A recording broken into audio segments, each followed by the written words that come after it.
ఇవిడమ్మా ఇంకో రియేజెంట్ ఇది పాస్పిన్ ఆక్సైడ్, అంటే పాస్పరస్ యొక్క పాస్పిన్ ఆక్సైడ్ రియేజెంట్స్ కూడా యూజ్ చేస్తారు. దీనికి డిఫరెన్స్ చూడండి. దీని పేరు విట్టిగ్ హార్నర్ రియాక్షన్. విట్టిగ్ హార్నర్ వీళ్ళు డిఫరెంట్ సైంటిస్ట్. విట్టిగ్ ఒకడు, హార్నర్ అలా కాంబినేషన్ వల్ల చేశారు కాబట్టి వాటికి ఆ విధంగా రియాక్షన్స్ అన్నీ వచ్చాయి. విట్టిగ్ హార్నర్ రియాక్షన్ అంటే P double bond O PH2 twice CH2 ఏమైనా ఉంటాయి CH2R ఇలా ఉంటే మనకి పాస్పరస్ యొక్క ఆక్సైడ్ పాస్పిన్ ఆక్సైడ్ రియేజెంట్స్ని యూజ్ చేస్తారు. చూడండి, PH bond C double bond O PH CH2 R'.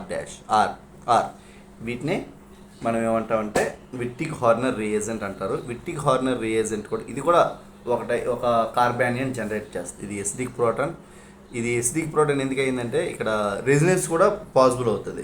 వీటి యొక్క ప్రిపరేషన్ చూడండి. డైఫెనైల్ పాస్పరస్ లిథియం కాంపౌండ్. అంటే లిథియం డైఫెనైల్ పాస్పేట్ అంటారు దాన్ని. లిథియం డైఫెనైల్ పాస్పేట్ అంటే PH Li. దీన్ని ఇంకో విధంగా ఎలా రాయొచ్చు అంటే PH P minus PH Li plus. ఇక్కడ నెగిటివ్ చార్జ్ క్యారీ చేస్తుంది కాబట్టి ఇది బేస్గా ఇది న్యూక్లియోఫైల్గా యూజ్ చేస్తారు. CH2 RX ఇది ఒక ఎలక్ట్రోఫైల్. ఈ రెండింటి మధ్య రియాక్షన్ ఫార్మేషన్ అయితే మనకి ఏం ఫామ్ అవుద్ది? PH CH2R. దీన్ని మనం ఎన్బ్యూటైల్ లిథియంతో ట్రీట్ చేస్తాం అనుకోండి. ఎన్బ్యూటైల్ ట్రీట్ చేస్తే మనకి ఏం ఫార్మేషన్ అవుద్ది? దీన్ని ఫస్ట్ ట్రైఫినల్ పాస్పిన్ H2O2 ఆక్సైడ్గా కన్వర్ట్ చేయాలి. H2O2తో కానీ లేదా with metachloroperbenzoic acid. These two are good oxidizing agent. Either H2O2 or MCPBA can used for the conversion of paspin to phosphorus oxide. PH P double bond O PH CH2R. ఈ reagent పేరు ఏం పేరు? విట్టిగ్ Horner reagent అంటారు. ఇది ఎన్బ్యూటైల్ లిథియంతో treat చేశారు అనుకోండి. N butyl lithium or sodium hydride or sodium methoxide. ఏం formation అవుతుంది?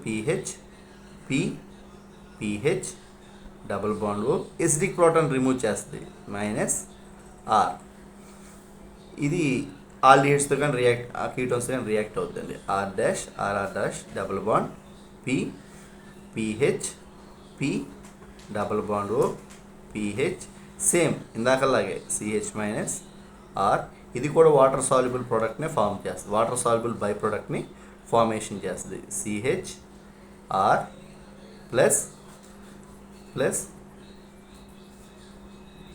P double bond O minus PH ఈ విధంగా ప్రోడక్ట్ ఫామ్ అవుతుంది. ఈ బై ప్రోడక్ట్ అనేది వాటర్ సాల్యుబుల్. సింపుల్గా చెప్పాలంటే వాటర్ సాల్యుబుల్. ఓకే, అంటే ఇక్కడ విట్టిగ్ రియాక్షన్స్లో ఉన్న ఒక డ్రాబ్యాక్ ఏంటి? టెట్రా సబ్స్టిట్యూటెడ్ ఆల్కీన్స్ అనేవి మనం సింథసైజ్ చేయలేం. మళ్ళీ ప్యూర్ ఫామ్లో ఆల్కీన్స్ అనేవి little bit difficult to get. Pure ఫామ్లో ఆల్కీన్స్ అనేవి కూడా ఎందుకంటే దాని రీజన్ ఏంటంటే ట్రైఫినల్ పాస్పిన్స్ ఆక్సైడ్ యొక్క సాల్యుబిలిటీ ప్రాపర్టీ వల్ల అవి ఈజీగా వాటర్ సాల్యుబుల్ కావు, ఈజీగా సెపరేట్ చేయలేం. మరియు అది కాలం క్రోమటోగ్రఫీ యూజ్ చేసి కూడా అవి ఈజీగా మనం అప్టైన్ చేయలేం. ఇప్పుడు ఈ రియాక్షన్ యొక్క మెకానిజం చూడండి. అన్నీ ఒకటే. రీజన్ ఫాస్ఫరస్ ఆక్సిజన్కి ఉన్న ఎఫినిటీ బాండ్ ఫార్మేషన్ అవుద్ది. ఇది న్యూక్లియోఫైల్, ఇది ఎలక్ట్రోఫైల్. ఫస్ట్ ఆ రెండింటి మధ్య బాండ్ ఫార్మేషన్ అవుద్ది. అదే రాస్తున్నాను. RC double bond R' plus CH RP double bond O PH.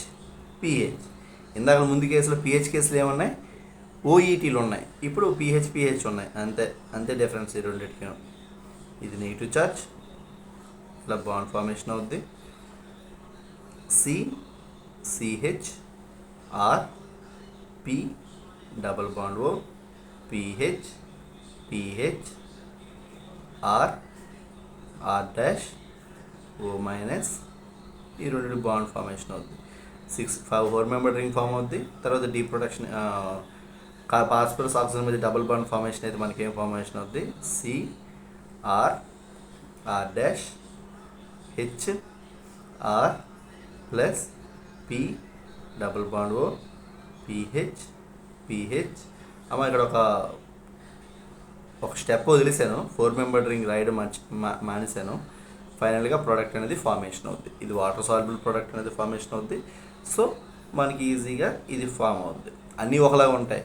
మీరు లిటిల్ బిట్ కొంచెం ఫోకస్ చేస్తే మీకు అన్నిటికి కూడా డిఫరెన్స్ తెలుస్తాయి. ఓకేనమ్మా? ఓకే.